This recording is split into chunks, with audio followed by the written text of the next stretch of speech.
Oftentimes this section, these weeks after the vigil, what's happened here happens. Namely, people just kind of like disappear. There's a couple reasons for that. One is we call this section by a different name, and so people can get the impression this is an add-on. Forget the name. It's still just becoming, now you've become Catholic. No, it's a question of really answering the question, how do you live? And I've never done this part after the vigil, what we're going to do these weeks. But again, as I was sharing with Joe, I'm just struck by how appropriate it is to do this right now. So we're going to try to take a look in these weeks at the question, why be good? Or maybe we could say, how should we now live? That might be a better way to say it. How should we now live, now that this has happened? And so the passage that came to mind is the passage that we heard at the vigil. And I think this gives us a context as to why it's so appropriate to take a look at what we might call the moral life, or how we should live after what just happened, namely baptism and confirmation. So this is God through the prophet Ezekiel. So I will take you from the nations and gather you from all the countries and bring you into your own land. So the immediate context of this is addressed to the people of Israel who are exiled now. They're living in a foreign land. So they're living amongst the nations. That's what he means by that. But that's appropriate for us too. Like that was us, especially those of us who were baptized. That was us. We were living among the nations. And God has taken us from there, and he's brought us into our own land, which is what? It's his home. Right? So he's rescued us from there.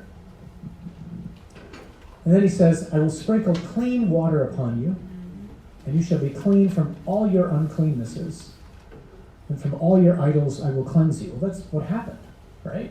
I mean, you got baptized. God baptized. I mean, he's the one who celebrates the sacraments. I'm just the instrument there. And he's cleansed us from uncleanness and from all our idols. A new heart I will give you, and a new spirit I will put within you. And I will take out of your flesh the heart of stone and give you a heart of flesh. And I will put my spirit within you and cause you to walk in my statutes and be careful to observe my ordinances. You shall dwell in the land which I gave to your fathers, and you shall be my people, and I will be your God. So in other words, in the Old Testament itself is prophesying that what God gave, the law, the commandments, was not capable of being kept. So he was going to do something new. And what he was going to do was going to enable us to live the law in a new way. That's why he says he'll put his spirit within us and cause us to walk in his statutes. So Jesus doesn't deliver us from the law in the sense of the moral life. Jesus actually makes it possible for us to live it. So again and again, I can't stress enough, the Christian life is not a matter of exhortation and encouragement, like, come on, you can do this.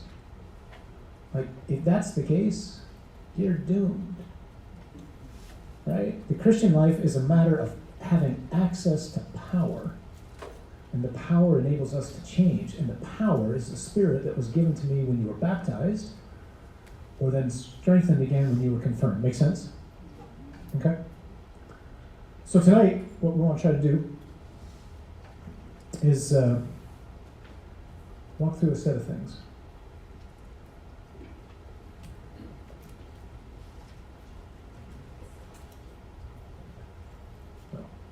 I like this. So I'm going to show you quickly the outline of the Catechism on the moral life, just so you can see how rich it is. We want to take a quick look at God's will for our life and why it's so important. Remind ourselves of a crucial point that we made way back in October on morality. I'm going to share a quick excerpt from a friend of mine on that. Remind ourselves who God is, namely he's a God who frees and who rescues and who saves. And then we want to address some key words which will enable us to move forward. And then next week we're going to start actually looking at some detail at the Ten Commandments, okay? That's what we want to try to do in these weeks. Make sense? So just look at how the rich, if you will, this section on the moral life in the Catechism is. So there's 4 parts in the Catechism. This part has to do with the question of how do we live. So what do we believe, how do we worship, how do we pray, and how do we live? Those are the 4 pillars. What do we believe, how do we pray, how do we worship, and how do we live? This section is how do we live, which I would simplify as saying, well, how do I find happiness? I won't say his name because he can be rather obscene. I think he was actually arrested for improper behavior, but there's a comic who has a great line. He says, I forget exactly how he puts it, something like, everything is incredible, but nobody's happy.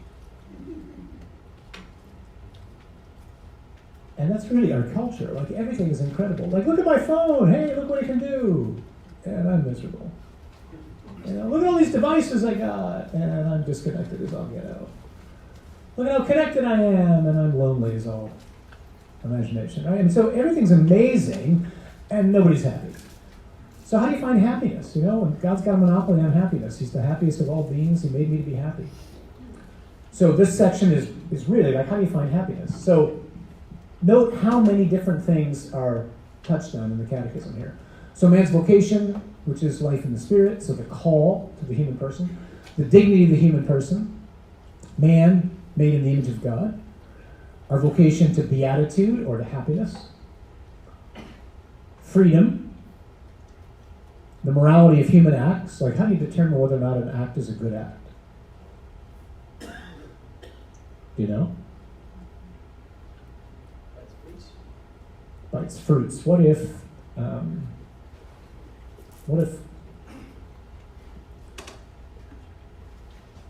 a guard in a concentration camp and I say to a woman who's in the concentration camp, I will let you go free if you will commit adultery with me? So she gets to go home. Does that make that a good act? And answer is no. Okay, so you ever find yourself in a concentration camp and you're posed with that as an opportunity? Don't do it. Okay? So there's 3 things you look at as an example. So this is a really important question. How do I know if this is a good thing to do, right? The first thing you do to determine the morality of an act is you say, well, what am I choosing to do? Or what am I thinking about choosing to do? Is that thing, that choice, is that a good choice or is it a bad choice? If it's a bad choice, it doesn't matter anything after that, it's a bad act. It's an immoral act. Okay? But that's not enough, so the first thing is the object I'm choosing to do. The second thing is, what's my intention in doing it? And the third thing is, what are the consequences of this? So it's possible for the object of my act to be a good act and it's still not to be a morally upright act. So I might decide to give an amazingly generous amount of money to the church when I leave. I'm going to give $150 million, right? That's a good act, right? It's a remarkably good act. But my intention in doing it is I want you to just be so amazingly impressed with me. Well, that's no longer a good act, right? So all 3 of these things, I'm doing it for myself, right? So all 3 of these things have to be upright in order for it to be a morally upright act. Catechism also talks in this section on the morality of the passions, or feelings. Talks about conscience. This is a really confusing word for a lot of people. Talks about the virtues, cardinal virtues, and the theological virtues. Anybody know what cardinal means? It's not the bird. Hinge, yeah. What's the meaning of that? What's a cardinal virtue mean?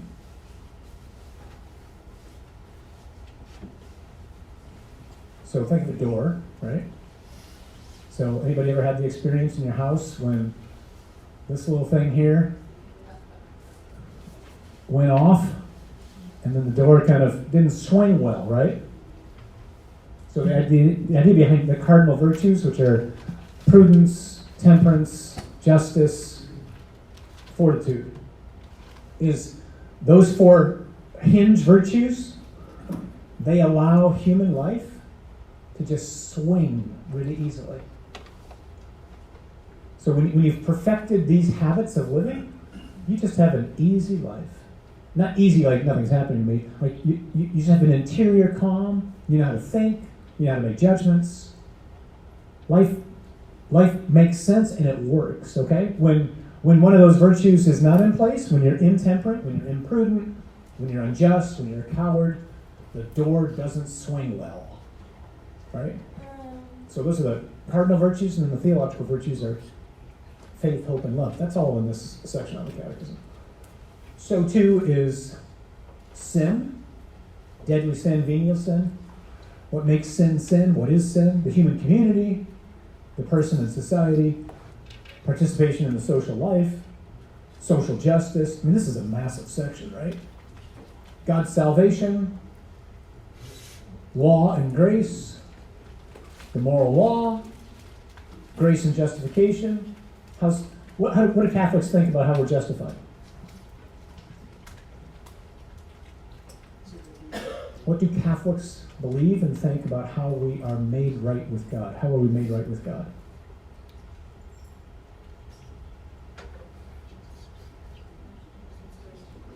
By grace and grace alone. Just like our Protestant brothers and sisters who don't recognize that oftentimes about us, huh? The church would teach that you are justified by grace and grace alone. There's nothing I could do to make me right with God. Only God can make me right with him. And he did it in the cross. Now I have to respond to that. So I'm saved by grace. All right? I'm justified by grace. I'm judged by works. When I die, I will be judged. What will I be judged by? According to the Word of God, I will be judged by what I did and did not do in my body. With my life, meaning, okay? That section talks about that.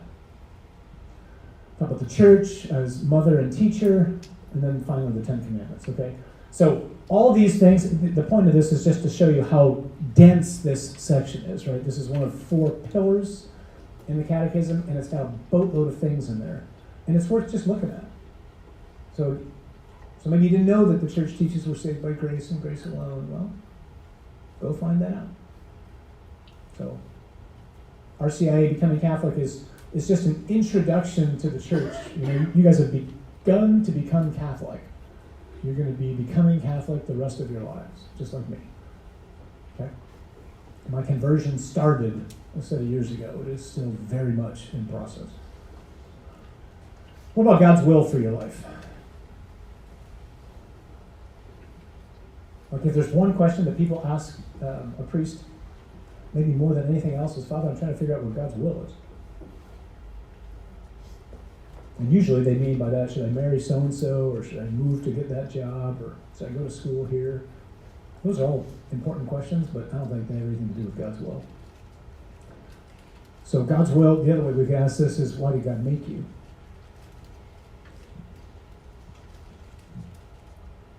And the reason he made you is that you would be holy.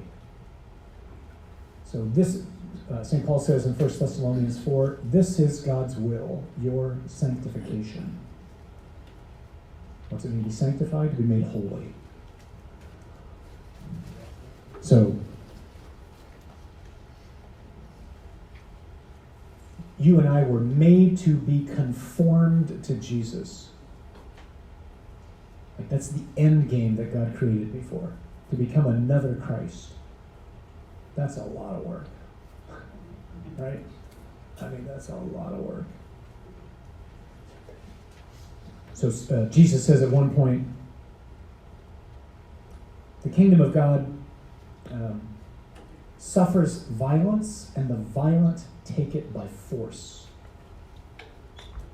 So what he does not mean by that is, hey, you guys got to go out and do like vigilante evangelism, you know, repent or die.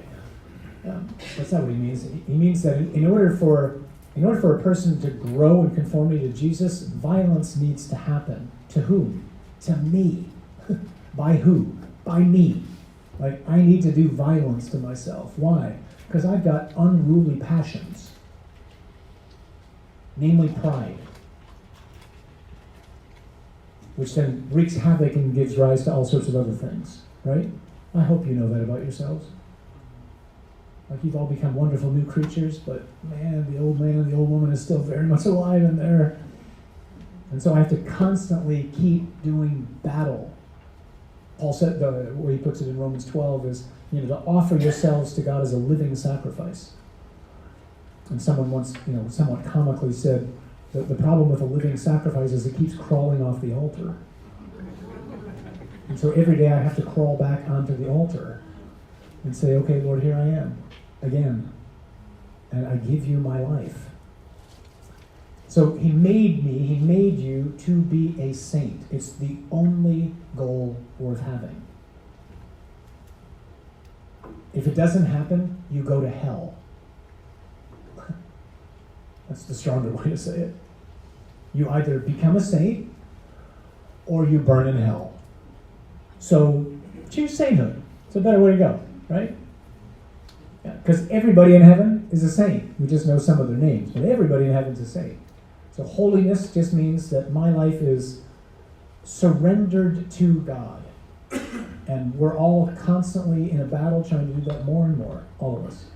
But that's the goal that we're trying to shoot for, all right? And here's the kicker, like in doing that, you find happiness.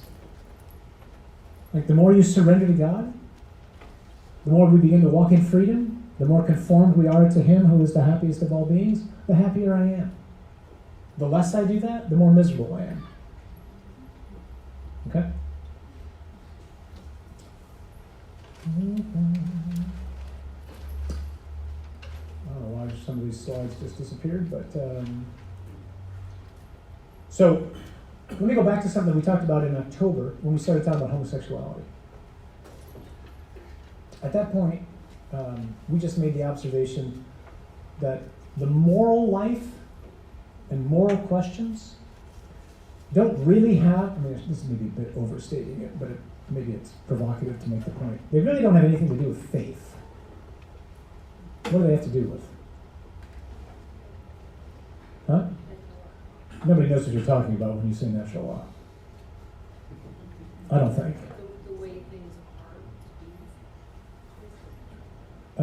The way things are to be. Okay. Yeah. What if I don't believe in God? So just today, I was just reading something today, maybe you saw this story too. There was, I guess, some interview on TV the other night between Rick Santorum, one of the Cuomos, and somebody else about abortion. And one of the people said on the air that the woman does not have a child when she's pregnant. It's not a child. I thought I saw the text. It's not a child. It's not a human. Maybe it's not a human. Yeah. It's not a human. Yeah. So this is a problem of what? Yeah, thinking. Right? Morality is a matter of careful thinking. This is called stupidity. All right. This has nothing to do with the Bible. This has nothing to do with the Catechism. It has nothing to do with being Christian, Hindu, Buddhist. It's a matter of thinking. So morality is a matter of careful thought. So I'm going to play something. What do I plug this into here? I want to share with you.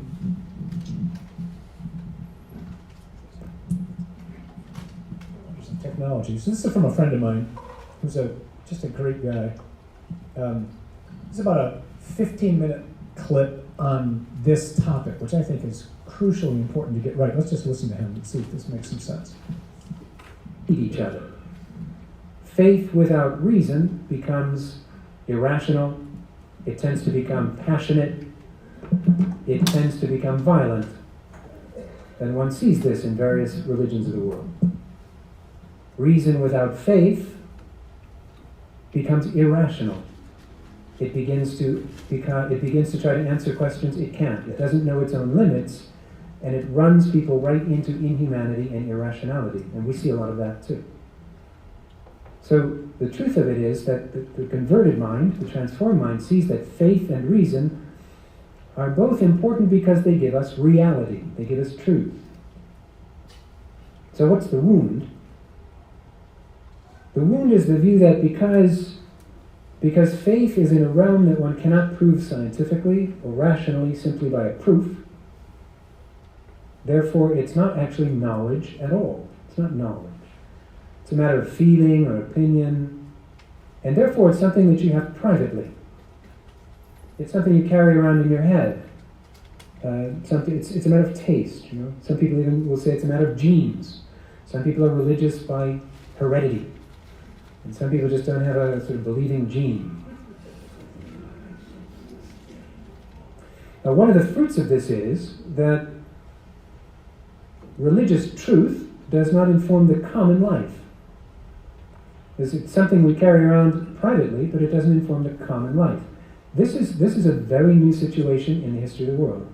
Every human society before ours was founded on a religious vision of the world, on some kind of spiritual understanding, because only a spiritual understanding could take into account all the data. What a human is, our own desires, our hopes, how human relationships actually work. We've relegated all of that to the private, and so we have a world in which the common is determined not by any kind of religious truth, but by some sort of claim that religious truth doesn't exist and we can just figure it out through a kind of secular understanding. This doesn't work, though, and as a result you get a kind of pseudo-religious secularism, because one needs a religious view to sustain common life. And so one gets a kind of established religion of secularism, but it's pretending not to be religious. It's not really a religion, because it doesn't appeal to that which is invisible and beyond us, but it functions like a religion. And it's harmful. It harms people. Leaves people despairing. Leaves people not knowing what to do, where to go. We're living now in the midst of a remarkable phenomenon, a civilization that is putting itself to death. Not because of external enemies, not because of a descent of barbarians, not because of a bubonic plague. It's putting itself to death because it doesn't have the will to live. It's lost because it's lost God, it's lost a sense of its own being, and at the moment Europe is disappearing. In 100 years, it's hard to know what's going to be there. Visit now.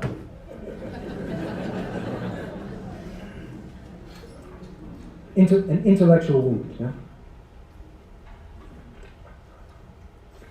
Second, implicated in this loss of faith is a loss of the understanding that morality, that what is right and wrong, is a matter of careful thought. Morality is a matter of careful thought. There is such a thing as moral reasoning. So if someone says, I think that such and such is right to do, or I think such and such is wrong, a good question is, why? What's your reason for that? And then you have something to say. Well, I think it's right because, I think it's wrong because. And then you can argue about this and maybe arrive at further clarity. Because it's an area of thought. Now, we live in this very odd situation in which morality is understood to be personal opinion. I think it's right to do this. Why? What are your reasons? Well, I don't have any reasons, just the way I think about it. It's my opinion. I have a right to my opinion, you know? Yeah. We all have a right to be as stupid as we want to be. But it'd be a little bit like saying, you meet somebody who says, I think there's 17 planets in the solar system. Really? Why? Hey, it's my opinion. I just think that way. 17 planets, And you say, well, no, you need to have reasons for that. This is a matter of understanding something that is. We discover moral truth. We don't make it up. And so we've got this notion that kicks around of moral pluralism. The idea that you can have people who think differently about right and wrong and live somehow in the same society.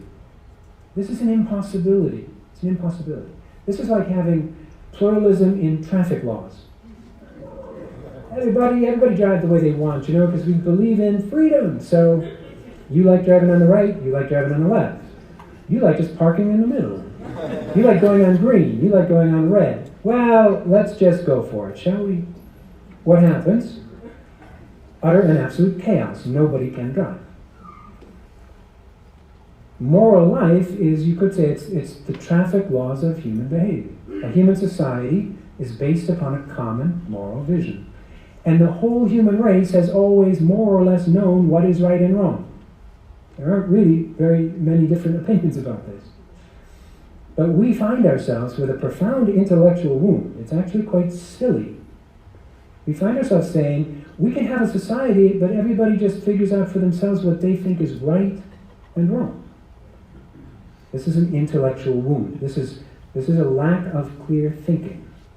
It's a fruit of pride, because you can see what's behind it is, I desire to create the moral universe. I want to be God. Rather than saying, God creates the moral universe and I discover it, no, I will be the one who creates it. I will be the originator of my moral world. I don't think I can stress enough the point he makes. What we're trying to do right now in our country is a moral impossibility. It simply can't last, and it can't work. So we're going to try to live in community with each other, where people think it's okay to exploit others, and people think it's not. Or some people think that's human, and some people think that's not. It just can't work. And where we're headed, who knows? But it's all the more reason why it's important for us to have a testimony to share to people about the difference that Jesus has made in our lives. And it's all the more reason for grace to be given to us. So one of the things that baptism does, right, is it illumines the mind. That's why it's called illumination. It enables you to think. It's not simply a ceremony. It does something. It gives clarity to my thought if I'll cooperate with the grace that God gives. And as God gets more and more pushed aside, what we're living through is more and more chaos. And how this doesn't become a heated conflict, I don't know. It just doesn't seem to make sense. All right, so morality is a matter of careful thought. Let's just remind ourselves quickly who God is. So who here, if I was to ask you to stand up and name all 10 commandments in order, can do it? 1, 2, not a lot of hands really like confidently raised high. 3, beautiful. Okay, 3. There's like 5 people in here, so not very good numbers. Okay, so how many people here, just think for a second, when you were taught the commandments, if you were taught them, how did you learn them? Just think about that for a second. Who taught you the commandments and how did you learn them? Just think about it. Don't answer it. Just think about it. So like in our school, for example, in the classrooms, the commandments are listed on the wall. Right? I think that's how most of us learned them. They were just on a wall, we memorized them. Apparently not very well, because only 3 of us remember them in order. Right? But at least a couple of us did. So what's the problem with that?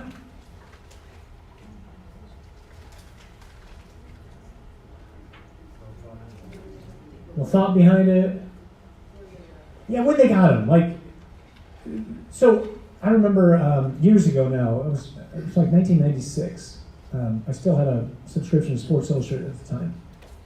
And I remember it came, and in the magazine, there was a full-page ad. It was both sides of the centerfold. Was like a really glossy image of a woman's naked midriff from here to here. And written on her abdomen were the words, our primetime lineup is guaranteed to break more commandments than any other network. That was the hook. That was horrible. All right? That was the hook. What's the vision behind that?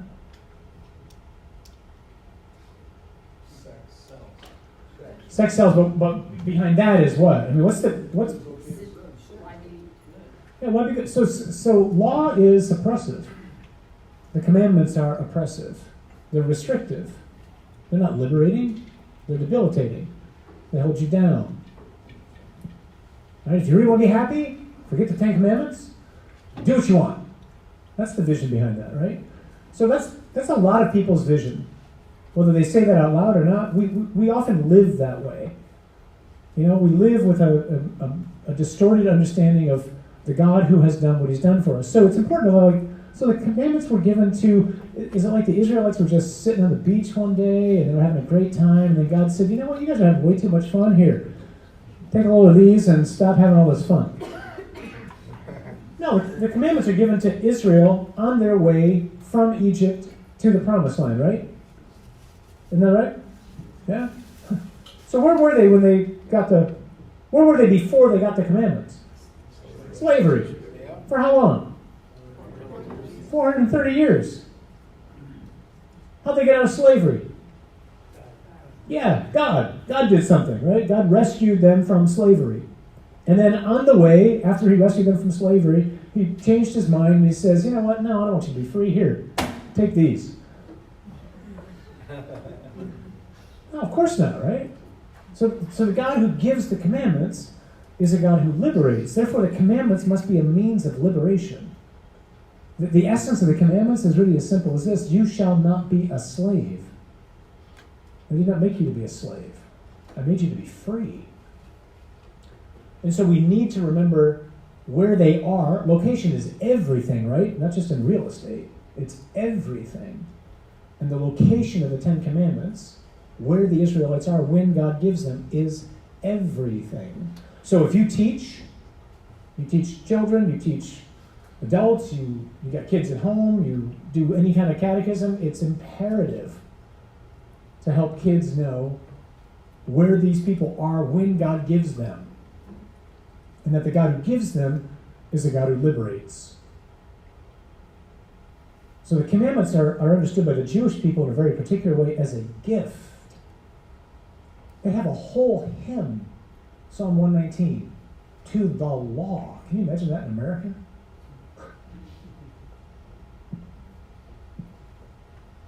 It's a way to understand reality. It's the way to understand reality, that we should be so blessed that God should show us how to live, unlike the pagans who do not know how to live. Okay? So that's who God is.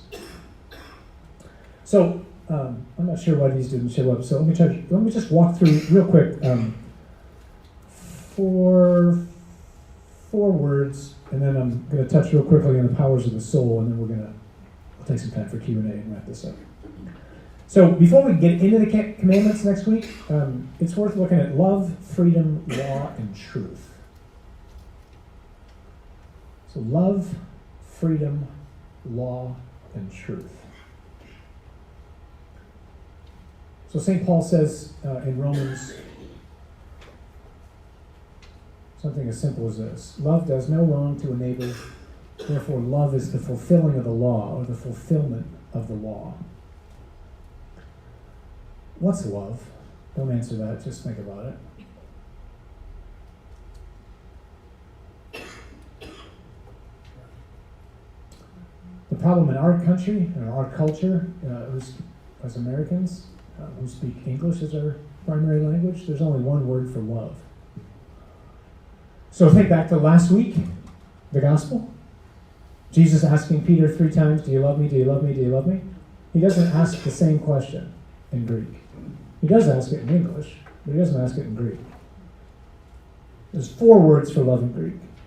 There's the love of friends, there's familial love, there's erotic love, and then there's total self-giving love. God is all of those, and they're all love, don't get me wrong.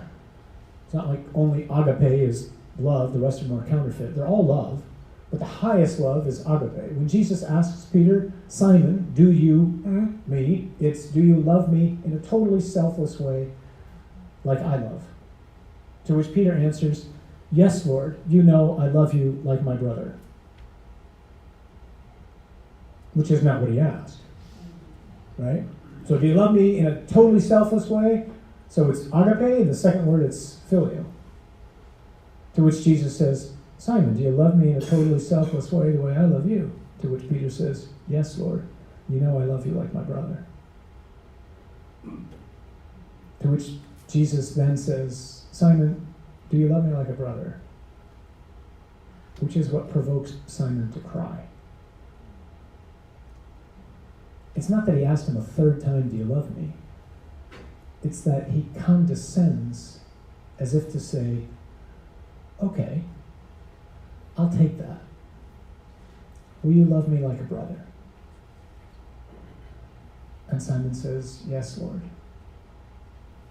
And then, of course, Simon goes on to love in a totally selfless way by losing his life for the Lord, right? That's what's happening there. That's just an illustration of, we don't catch any of that in English, right?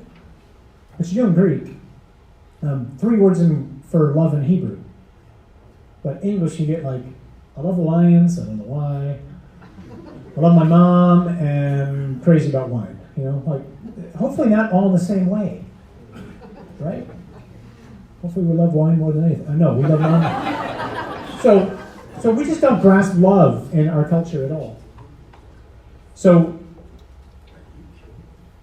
the simplest way to think of love, and here's 3 ways to think about love. One way, to love the other person is to will what is objectively good for them. So it's an act of my will. The second way is to say to the other person something as simple as, it is good that you exist. This is especially important with enemies. To be able to say to your enemy, it is good that you exist. Like, I don't wish to destroy you. That's what God says to us from the cross. It's still good that you exist. And the third way, I think we talked about this once before. Anybody speak Italian in here? Così. Yeah. Anybody know how you, so in Italian, the way you say I love you is ti voglio bene, which is to say I want you well. Note that all of these have nothing to do with how you feel. And they really don't have anything to do with you. They have to do with the objective well-being of the other. That's love. I want you well. Not, you make me feel this way, therefore I love you. Therefore, when you no longer make me feel that way, I don't love you anymore. That's how we think of love. Oftentimes, right? So we want to make sure we understand love as we move forward, because it's going to be crucial, right, for the commandments. Second, freedom. So not only do we not have a good understanding of love, we don't have a very good understanding of freedom, right? So what in the world is freedom? We tend to, as Americans, more or less see freedom as the ability to do whatever I want. That's not freedom. That's law. That's anarchy. You can't do that on the way home. Try driving down on the other side of the road and see what happens. You can't do it, right? So that's not freedom. Freedom has 2 components to it. There's a freedom from and a freedom for. The model of freedom is Mary. So Mary is free from all stain of original sin, which means she doesn't have this inclination to be selfish, which is what concupiscence is, which we all have. So I have no idea how Mary thinks. None of us do. Because Mary never sees anything through a selfish lens. I see everything through a selfish lens. And so do you. So Mary's free from all that, so as to be free for putting herself at the disposal of God and others. So the purpose of freedom, like, why did God make you free? What's the purpose of freedom? What can't you do if you're not free? You can't love. If you can't love and be loved, you can't be happy. So the purpose of freedom is to choose to love and to let yourself be loved. It's actually in the other order. The purpose of life is to be loved and then to love. We know love because God has first loved us. And we did nothing to deserve it. Because we did nothing to deserve being made, being created, right? What about law? Third word. So problem for us, again, as Americans, more often than not, we tend to think of law, by and large, as like things we have to do. or can't do. And they're almost always arbitrary. I mean, the speed limit's a great example, right? In Utah, when you get up to the north, there is no speed limit. You know, it's 50. It was 55 around the country for a while. Then all of a sudden, it was 60. Then it was 65. Then it's 75. I mean, they just keep changing the numbers, right? Supposedly, there's some reason to this, but it just looks arbitrary, right? Tax codes, like they just look and are pretty arbitrary, right? So we tend to, so we have that mentality about law, then we impose it onto God's law. But God's law is not like that at all. So again, the biblical vision of the law is this is God's gift to his people, which enables them to understand how to find a happy life. There's one thing that law can't do. So go back to this passage in Ezekiel. So I can obey the law, right? You can obey the law, you can fulfill the law. But law can't make me do one thing. What can it make me do? It can make me love.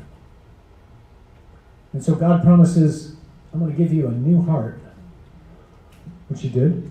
And he's going to put a new spirit in us, which he did.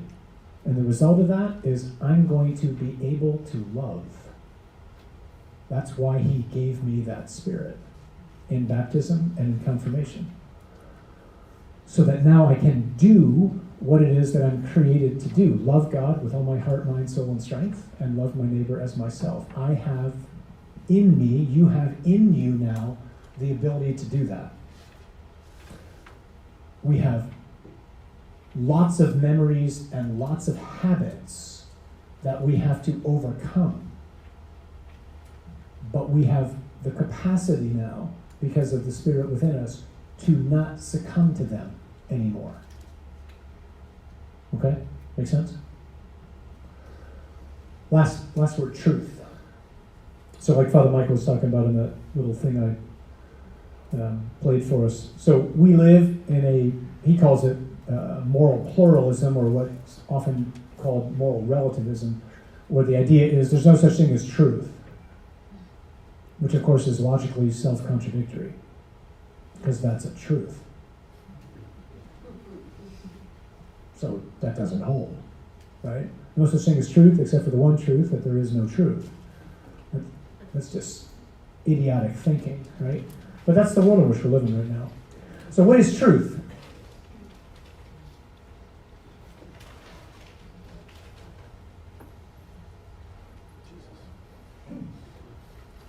What's truth, Donna?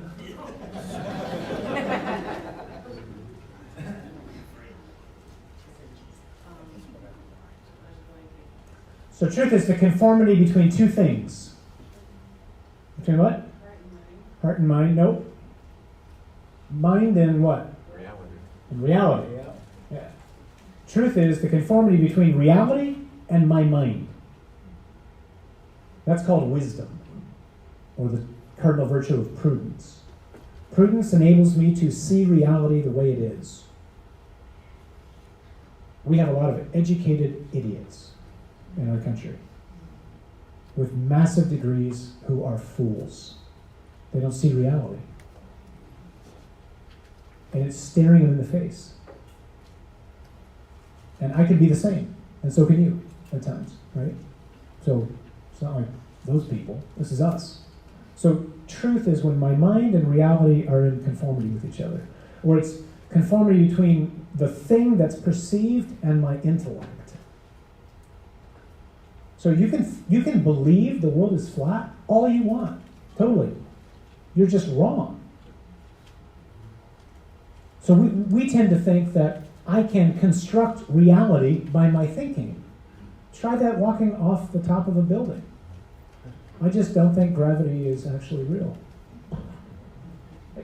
That's how silly this is, really. So we're living right now trying to ignore reality. This is one of the root problems of our culture right now. We are rejecting all of reality, even to the level of gender. Like, I'm sorry, I cannot become a woman. It can't happen. and you can't become a man. Now, that's not to say that some people don't seriously struggle with gender dysphoria. I got friends who battle this. I'm just saying reality is reality. I can't become what I'm not. Any more than I can go, I think I can bend the earth to make it flat. You can't do that. We can't play with reality. And when we do, you get chaos. And this is, at its root, right, this is a rejection of the author of reality. That's who it's a rejection of.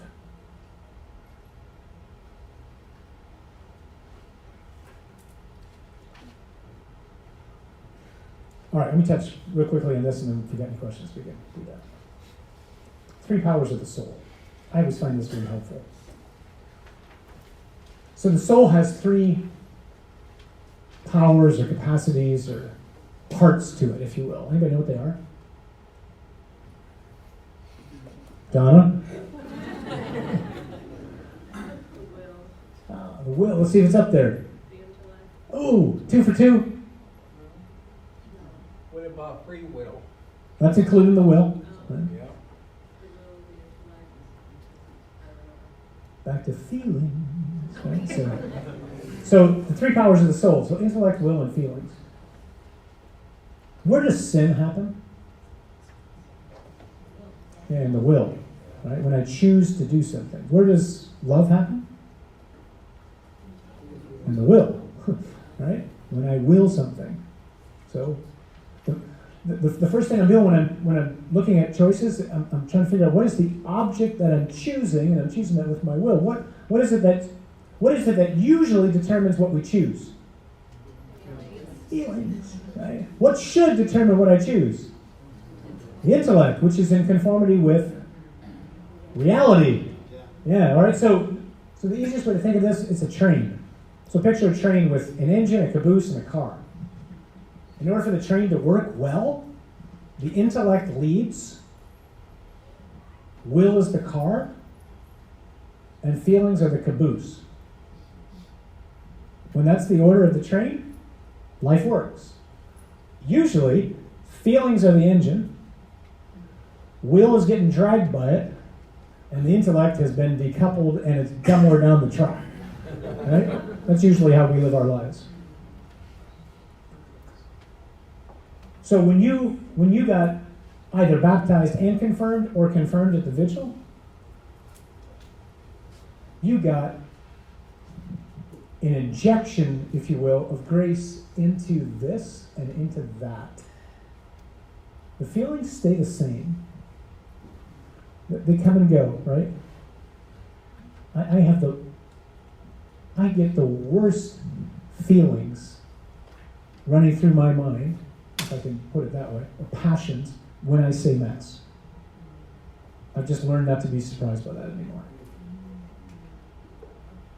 That might be comforting to some of you, that might scandalize the heck out of some of you. But like that, I just expect that. Like the feelings just come. So what? They come. But grace, God's supernatural power, is given to illumine my intellect and to strengthen my will. So coming out of the waters of baptism, you're a new creature with all the old memories and habits that you had. So it's not like the past doesn't exist anymore, it's just that the sins are gone. But I still got ways of living my life.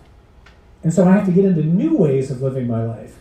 And the way I do that is not just someone going, hey, here's a new life, go get it. It's the Spirit gives me strength to begin to live a new life.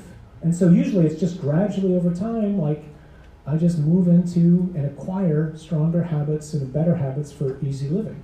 So the door begins to swing more freely, whereas once it just creaked like crazy if it even moved. Okay? So the Spirit gives me grace towards being able to actually move and living this new life. So the summation of all this, right, at least for me, is it's just a prayer saying, Lord, just teach me how to live a new life and strengthen me to get into better habits. Because you just do what you said you were going to do, and you did at the vigil. Like, give me a new heart. That's what he gave that night. The challenge is, as I asked a friend of mine one time who was made a bishop, I said, how you doing? And he said, the psychology is a great line. The psychology is trying to catch up with the ontology. So ontology is a study of how things are, of being. So he is a different man now because of what happened to him. That's objectively true. But emotionally and psychologically, he's still trying to grow into that. So same with those of you who were just baptized. Like, the psychology has to catch up with the ontology. Like, objectively, you're a new creation. Psychologically, I'm still like, what just happened? How do I live? And why am I still going back to doing some of these things I used to do before that I said I was never going to do again? So we just keep asking the Lord to give us strength and courage and perseverance. Okay? Great.